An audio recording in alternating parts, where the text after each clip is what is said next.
நம்ம வாழ்க்கையில் அநேக நேரங்கள்ல ஆண்டவர் சொல்லுகிற காரியம் எதுனா யோசிச்சு பாருங்களேன். எதனால எல்லாம் சிறைப்பட்டு போனார்களா? தன் சுயத்தினாலே, சுய ஆசையினாலே, தேவனுடைய கட்டளையும் கற்பனையும் கை கொள்ளாதனாலே சிறைப்பட்டு போனார்கள்.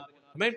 தேவன் சொன்ன இப்படி இரு, இப்படி இரு, இப்படி இருன்னு சொல்லும் பொழுது அதை கேட்க மனம் இல்லாதவர்கள் சிறைப்பட்டு போனார்கள். ஆண்டு சொல்றாரு, அது எல்லாத்தையும் விட்டுட்டு வா.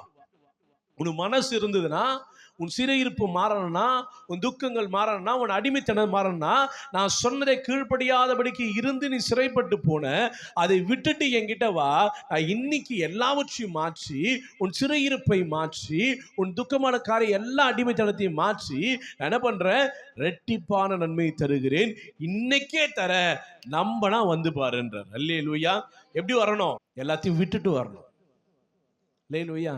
எந்த காரியத்தினாலே பிசாசு உங்களை வஞ்சித்து தேவனை விட்டு ஒரு படி பின்னாடி கொண்டு போயிருக்கானோ அந்த காரியத்திலிருந்து விடுதலையாகி ஒரு படி முன்னாடி வந்து நிற்கணும். நீங்க எத்தனை படி பின்னாடி போயிருக்குன்னு உங்களுக்கு தான் தெரியும். ஆமென். எந்தெந்த காரியத்தில் நீங்கள் அடிமைப்பட்டு எவ்வளவு பின்னாடி நிற்கிறீங்கன்னு உங்களுக்கு தான் தெரியும். ஆமென்.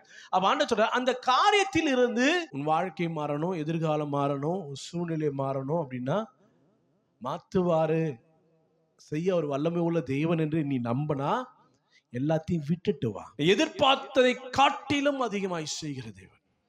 அல்லேலூயா. ஆமென்.